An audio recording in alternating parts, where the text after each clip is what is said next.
Buenas tardes, el día de hoy tengo el agrado de presentarles a los aislantes covalentes y a los semiconductores.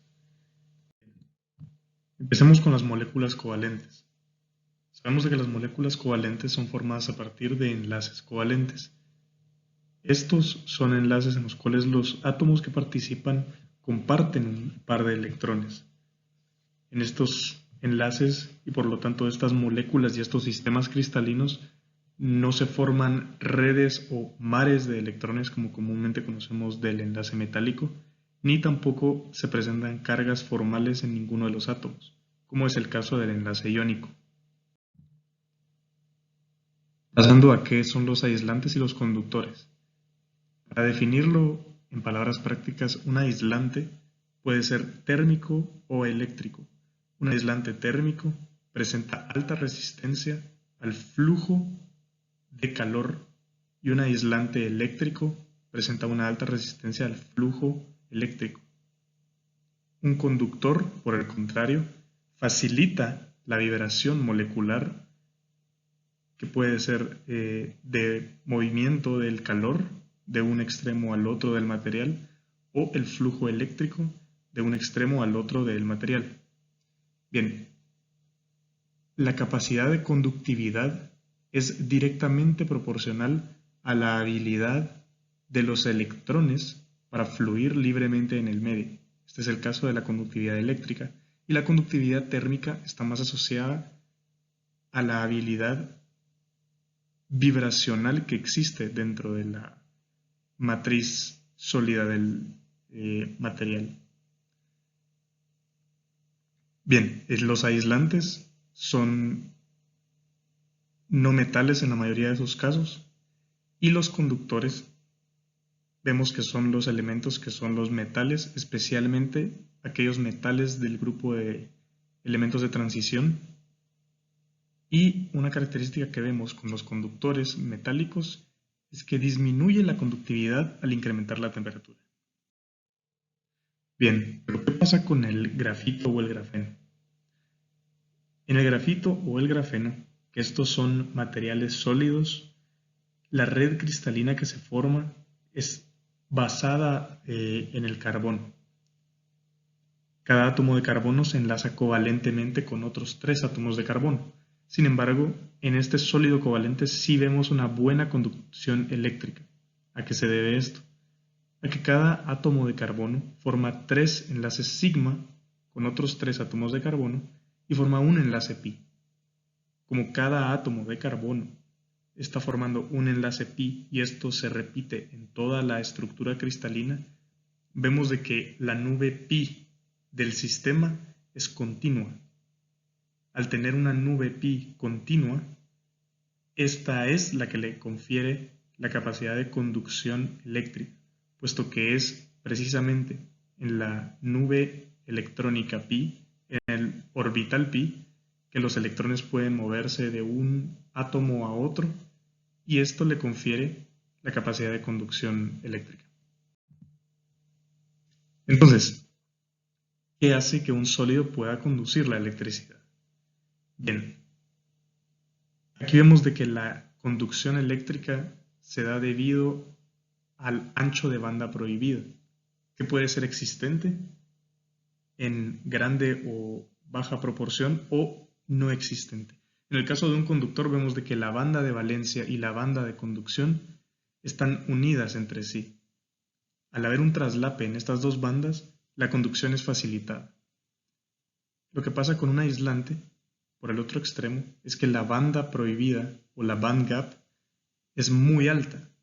Esto hace de que el material sea aislante, puesto que como habíamos dicho en un inicio, hay una alta resistencia al flujo eléctrico. Sin embargo, en un semiconductor, la resistencia al flujo eléctrico es intermedia. Así que aquí es en donde vemos de que con las variables adecuadas puede existir la conducción. Entonces, ¿qué es un semiconductor? Bien, los semiconductores son elementos especialmente metaloides que tienen una resistencia media al flujo eléctrico. La conductividad de estos elementos es alterable. ¿Cómo? Puede ser alterada por temperatura o por doping o dopaje. Vemos en estos materiales que la temperatura afecta positivamente mientras aumenta, contrario a los conductores. Mientras que subíamos la temperatura en un conductor, la conductividad disminuía. Sin embargo, en un semiconductor, al elevar la temperatura, mejora su conductividad. Hablemos un poco del dopaje. Cuando se tiene una red cristalina de un semiconductor, por ejemplo, el silicio, podemos nosotros agregar impurezas que le van a conferir características de dopaje tipo N o tipo P. La diferencia es que en un dopaje tipo N se están agregando átomos que tienen un exceso electrónico. Por ejemplo, puede ser fósforo, arsénico o antimonio. Como podemos observar, estos son vecinos de la columna del silicio y el carbono. Entonces tienen 5 átomos en su red de valencia, mientras que el silicio tiene 4. Por ende, este quinto electrón presentará ser un exceso dentro de la red. Ahora bien, el dopaje tipo P es cuando nosotros agregamos átomos del vecino o de elementos vecinos que tienen un electrón menos en su capa de valencia. Al agregar estos, que pueden ser boro, aluminio, galio o incluso indio, nosotros estamos agregando agujeros electrónicos a la red cristalina. Es así como este exceso electrónico o este vacío electrónico nos permite jugar y fluir con los electrones en la red cristalina.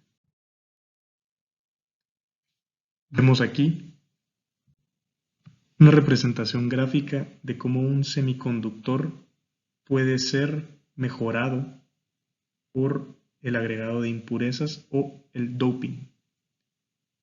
Como podemos analizar, en un aislante nosotros tenemos una brecha grande de banda prohibida. Por ende, los electrones no pueden pasar a la banda de conducción o conductividad y no habrá flujo eléctrico.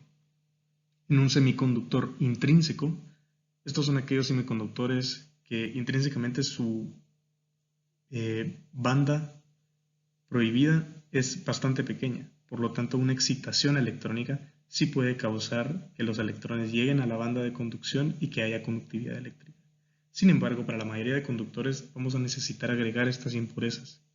Al agregar estas impurezas o este dopaje, nosotros creamos lo que sería esta banda de impurezas, que es una banda que acerca aún más y disminuye la brecha entre la banda de valencia y la banda de conducción.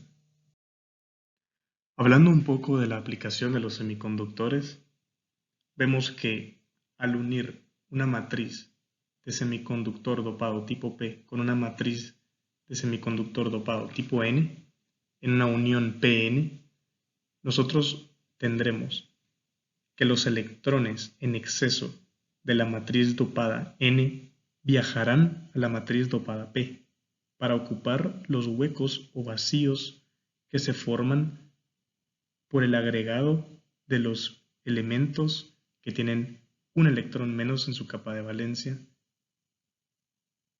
Lo que ocurrirá es que tendremos en la capa tipo P un exceso electrónico y estos átomos que tienen el agujero estarán cargados negativamente, mientras que en la otra parte de la matriz tendremos de que los átomos que fueron agregados con un electrón más, al perderlo, tendrán una carga positiva. De esta manera, en la vecindad entre estas dos matrices dopadas, se generará un espacio cargado con cargas positivas y negativas, lo que formará un campo eléctrico. De la naturaleza de esta interacción de la unión PN es que nosotros podemos ver las aplicaciones, sobre todo en la industria electrónica, en donde estos pueden ser utilizados para transistores, diodos e inclusive en celdas solares. Muchas gracias por su atención.